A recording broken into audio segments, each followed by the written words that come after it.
Good evening. This is a public hearing in regards to non-conforming code update, critical areas ordinance, item A27 on the 2022-2023 development code docket. It is September 27th, 2022. It is 5:01 p.m. I'm Carolina Mejia. I'm the chair of the board. To my right is Vice Chair Ty Menser. To my left is Commissioner Gary Edwards. Joining us here in the boardroom is County Manager Ramiro Chavez, as well as Assistant County Manager Robin Campbell, Clerk of the Board Jamie Caldwell. The purpose of this public hearing is to accept and consider public testimony on the proposed amendments to Title 24 of the Thurston County Code, the critical area ordinances, relating to permit review procedures for existing non-conforming uses, structures, and lots. This is a hybrid public hearing. Those wishing to testify have joined in person, by Zoom, emailed in comment, or mailed in comment. If you wish to testify, please visit the Thurston County homepage online and select announcements of public hearings on the left-hand side. The information to join this public hearing remotely has been posted there. If you do not wish to testify but would like to listen and follow along, please watch the live stream through the Thurston County YouTube channel to help us manage attendance. Staff, Ashley Aria, will provide information on this topic. Assuming members of the public on Zoom wish to testify, I will read your name aloud. You will have 4 minutes to testify. Time may not be given to another person. When you are called on, please state your name and address for the record. And the clerk of the board will help me review the timer. The public hearing is now open. Ashley Aria will now present background information of the proposal, written comments submitted, and any additional information requested by the board. Good evening, commissioners. Thank you. My name is Ashley Aria with the Community Planning Division. Before we do move on with the public hearing, I'd like to spend a few moments providing a quick overview of the proposed code amendments. For a little bit of background, this was officially docketed by the board in 2020. This project would update review processes for legally existing non-conforming uses, structures, and lots located within critical areas.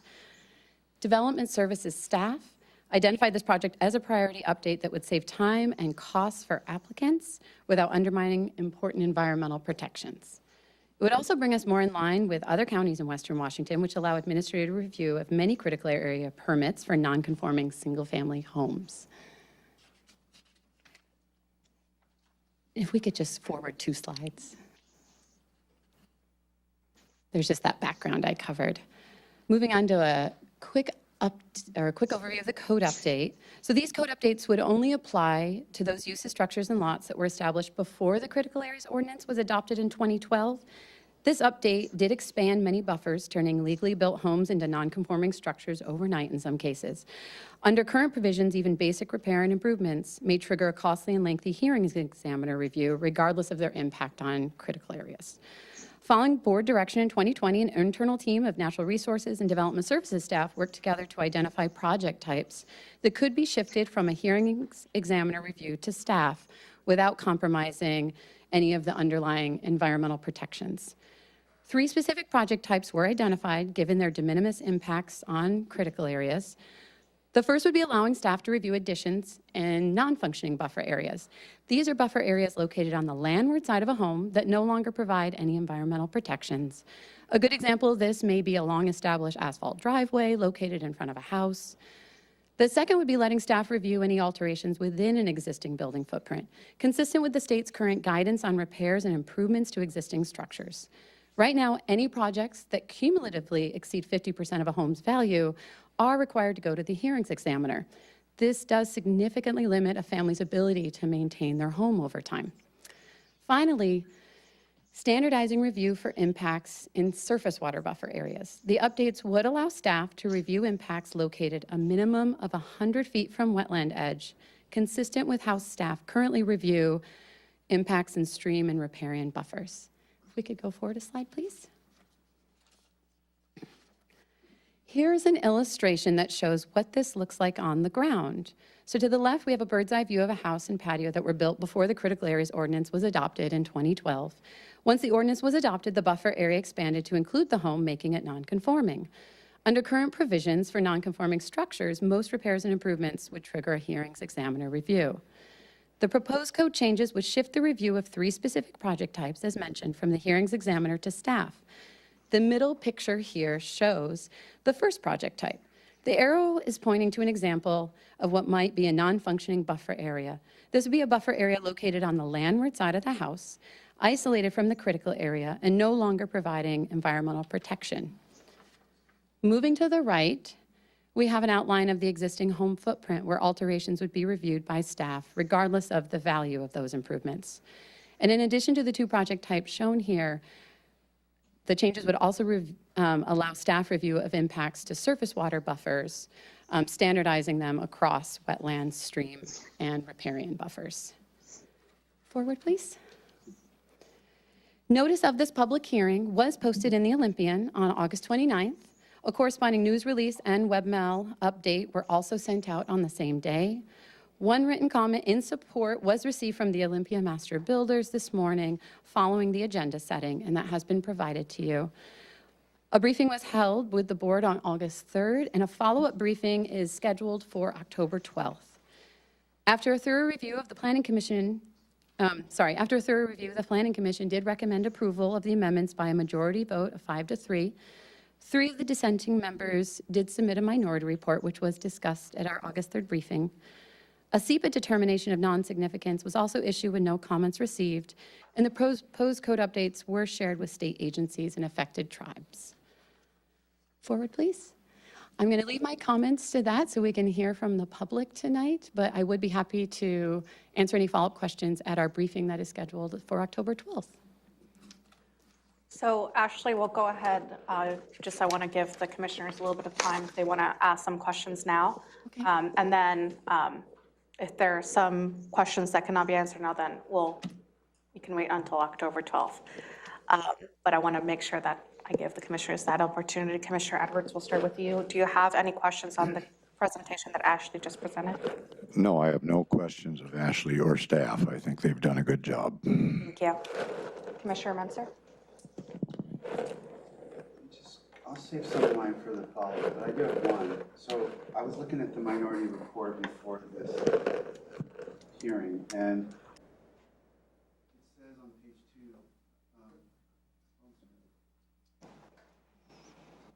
2. Okay, sorry. So I'll save most of my questions for the work session of the board, but this one I did want to clarify because looking at the minority report, it says in page 2, the change to the definition applies the proposed definition of non-functioning buffer areas to riparian area, wetland, and pond buffers, and it puts riparian area in bold, and then it says, therefore, the proposed changes would expand application of non-functioning buffer area to riparian as well as wetland buffers. Department of Ecology guidance on wetlands provides no basis for applying the proposed definition of non-functioning buffer areas to riparian. What I heard you say was that we already do riparian, and I'm reading this as the reverse of what you said, and I'm trying to figure out if I'm misreading it or if the minority report had it backwards or. The non-functioning buffer area is, if you think of it, as like 3 different buckets of project types. I think what that is referring to is that bucket type that looks at that non-functioning buffer on the landward side of a house. Right. And so the riparian area that I was talking about tonight is projects that would be reviewed within a riparian or stream buffer that are already allowed under the critical areas ordinance, and whether staff review them or the hearings examiner reviews them. Right, but are we applying, you said it's consistent with how we already do. That is for different sections of the code that is before you, those proposed changes are. And so it is how the consistency is for, when staff review projects in surface water buffers, is it like the same across the board, or is it different for wetlands versus stream and riparian areas? The non-functioning piece sort of falls outside of that, and that would be a new piece that is going into the proposed code update, rather than a standardization. My question is, are we making riparian consistent with wetland or wetland consistent with riparian? Which one is changing to be consistent with the other? Because I'm hearing it 2 different They're sides. both changing in different sections. So think of this as, you've asked about the 3 project types. So there are 3 different project types. So I'm only talking about the second project type. the second project type, it'd be riparian changing to wetland. The third project type, standardizing wetland to riparian. Oh, okay. So that's why it's confusing. Yes, so, 2 directions based on the 2 different projects. Okay. yeah, so that minority report didn't address the third project type. It only talked about the second one. Sorry, that's why you have to think of them as 3 different. I didn't catch that. Thank you. All right, that's it. That's what I need to know. Thank you, Ashley, and I don't have any questions at this time. Okay, so we'll go ahead and start with public testimony. We will go with those members of the public who are in person first, and then we will move on to Zoom. So I will read your name from the list, and if you didn't have a chance to sign up, I will ask towards the end if anyone else in the boardroom wishes to testify. So first person I have signed up is Melody Cosley.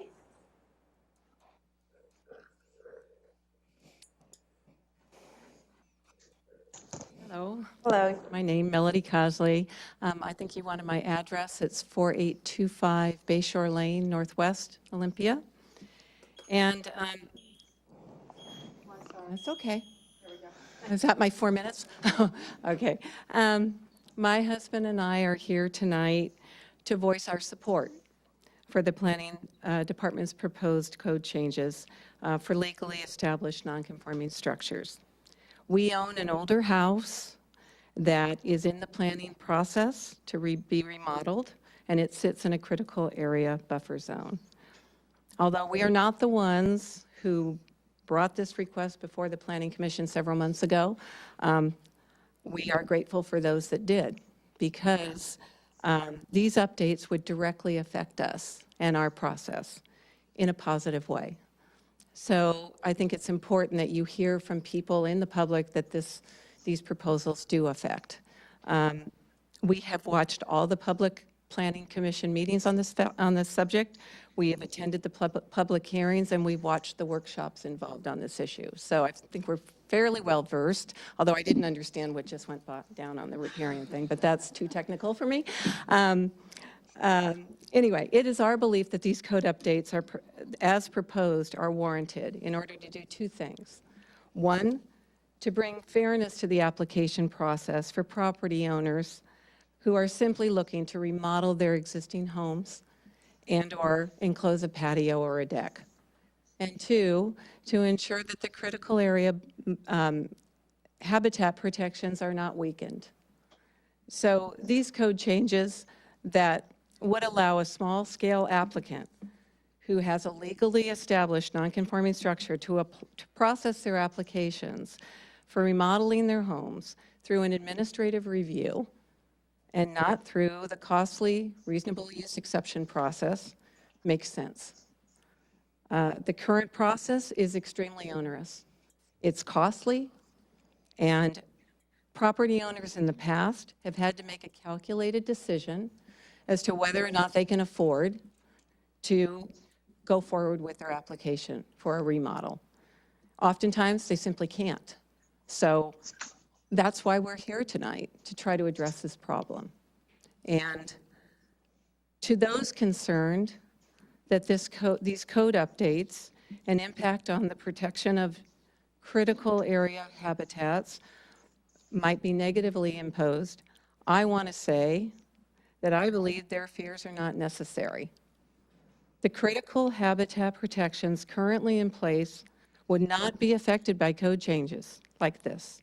In fact, I would argue that these changes will enhance the protections for our critical habitat areas.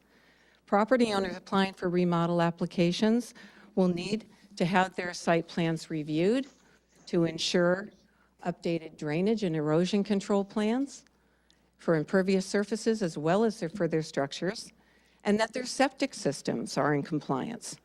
These are all really important elements to protecting and enhancing our critical habitat areas. So, in conclusion, I believe that we believe, my husband and I firmly believe that the planning department has done an excellent job. of implementing the goals stated in our Thurston County Comprehensive Plan. Goal 1, Objective A, which I quote, "County development requirements and programs provide for a balance between human uses and the natural environment in rural and resource areas," unquote. And these code updates do just that. And it's our hope that you will agree and vote to implement these updates. Thank you. Madam Chair, Thank you. can I ask a question of the speaker? Sure, sir. Please. When you get done with your remodel, you would be allowed to do it. Do you believe you would have a more efficient residence to live in, which would be beneficial Absolutely. to our environmental goals? Absolutely, and actually, my husband wanted me to include that because we Okay. want to build an energy-efficient home. We are interested in passive solar. We can't even get out of the ground with those improvements if we don't have these changes. Thank you very much. Next, you marked no, but I just want to be respectful if you do want to testify. John Costley.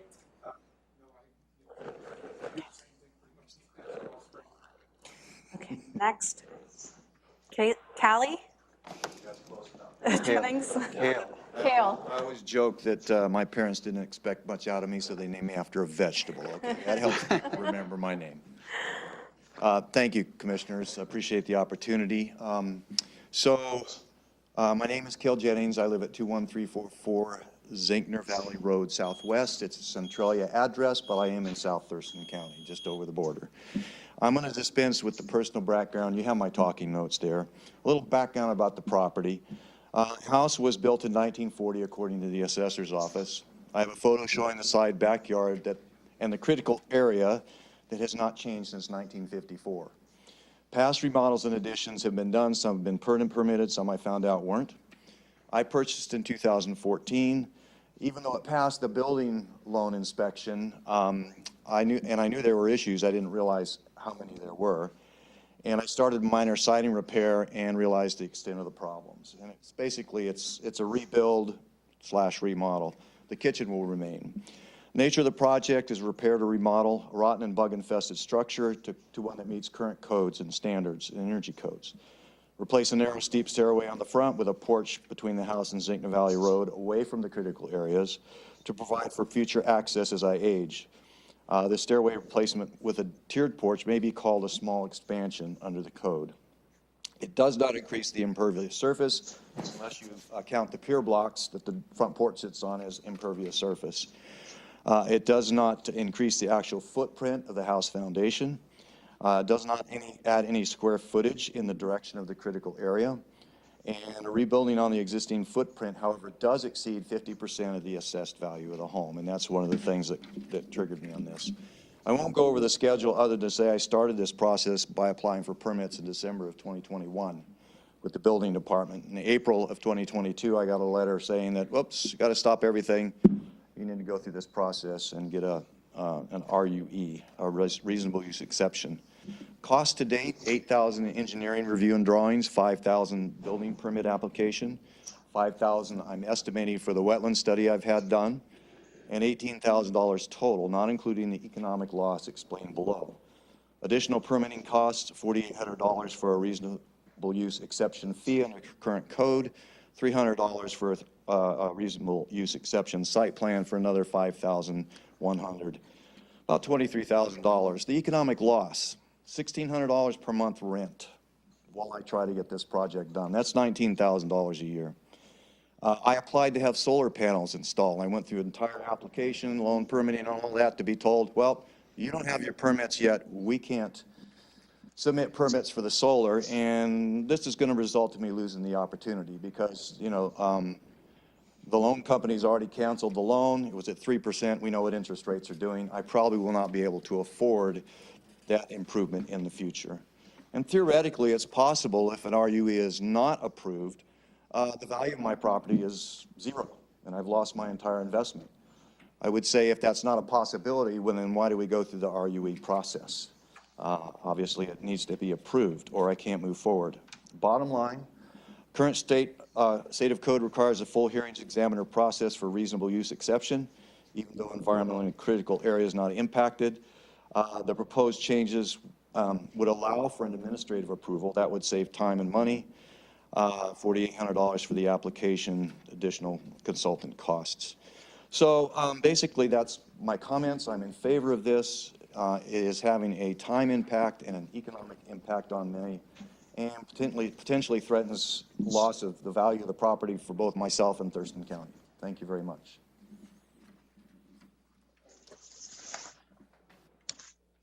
Thank you. Next, I have Jesse Simmons.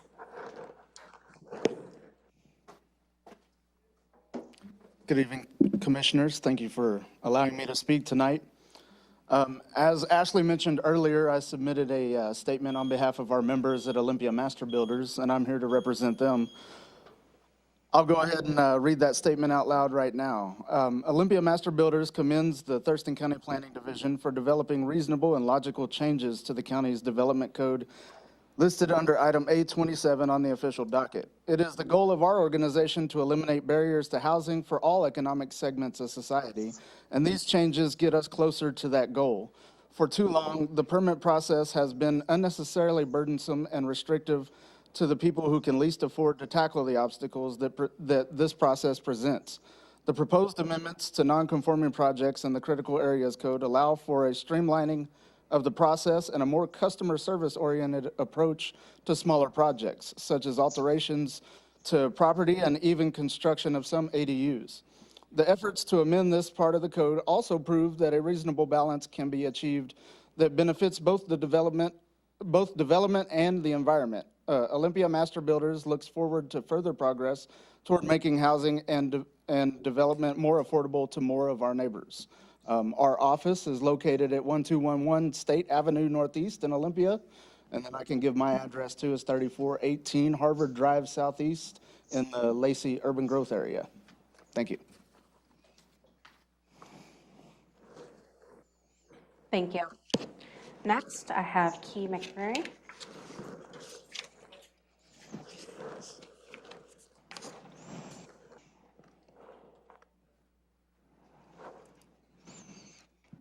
Good evening. Thank you for having us, or me. I was the one that originally brought the question to the county.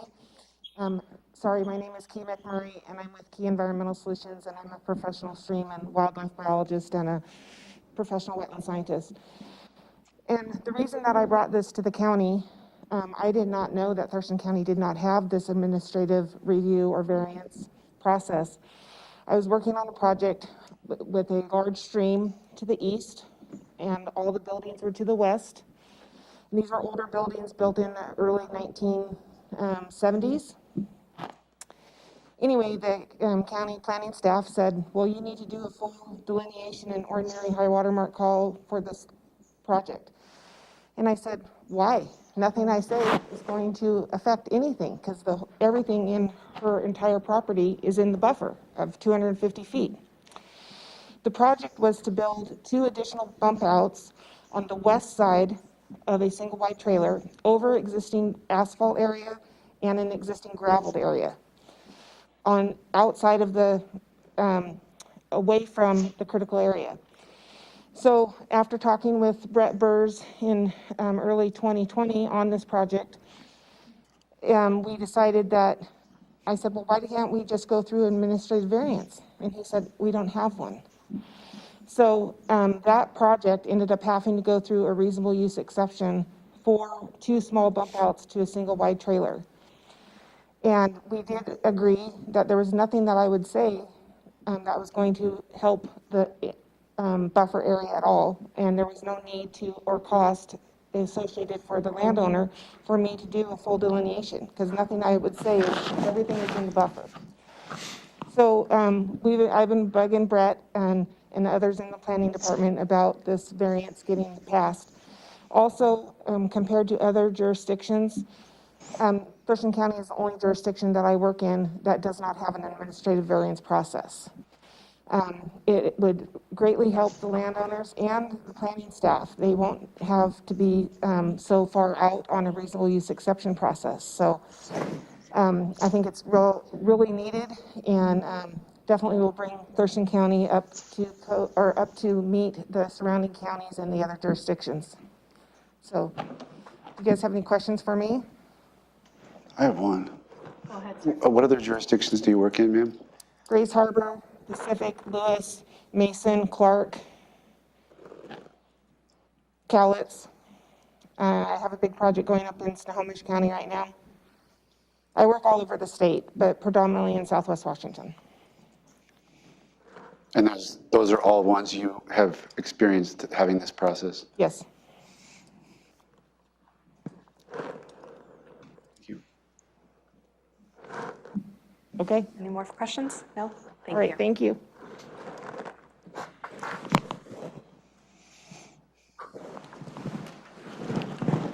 Okay, anyone else in the boardroom that would like to provide public testimony?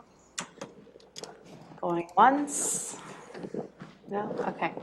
We'll move to our Zoom. Yeah, I will call your name based on the Zoom screen order that I have on my computer.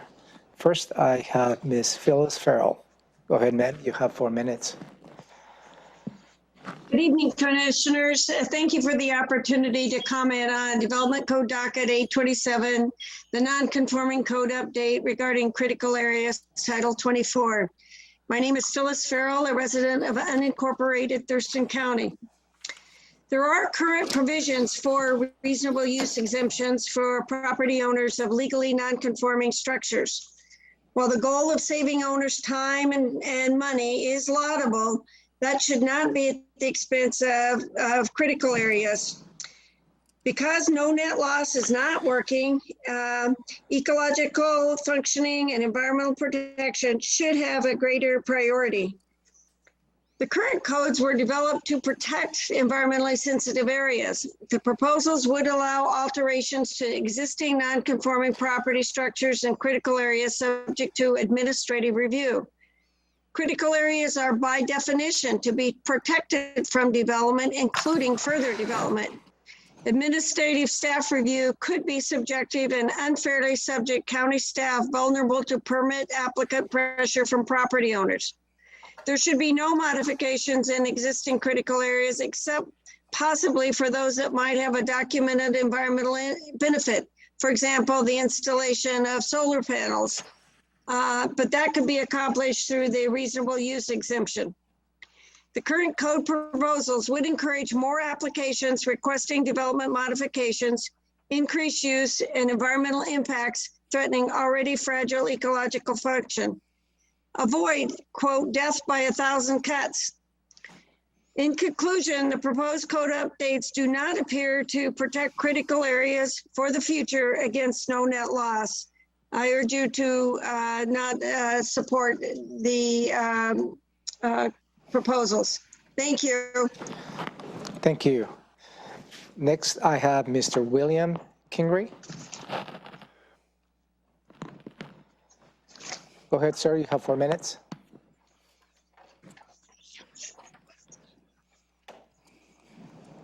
Again, Mr. William Kingery.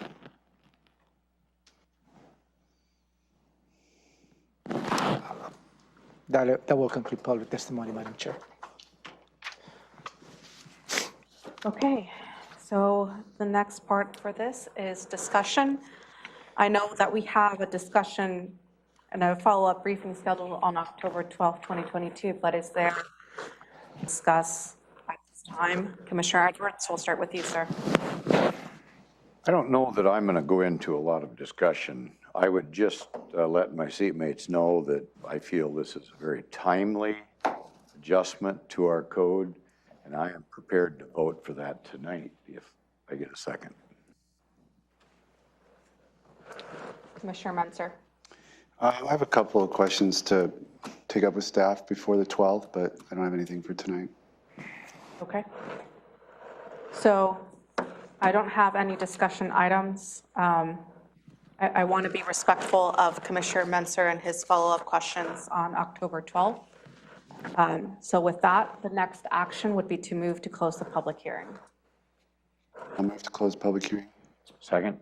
It's been moved and seconded. Any discussion? No, ma'am. I'll call for the vote. Commissioner Edwards? Aye. Commissioner Menzer? Aye. Commissioner Mejia? Aye. So a follow-up briefing is scheduled on October 12th, 2022, where we will be discussing it at what time on October 12th? 1? 1:30? At 1:30 p.m. And it's scheduled for an hour? Okay. 30 minutes, okay. So commissioners, come ready with your questions and discussion items. Will a decision be requested at that briefing? Yes, Madam Chair. I will ask for direction on the next steps at that time. Perfect, okay. So 5:31 p.m., we are adjourned.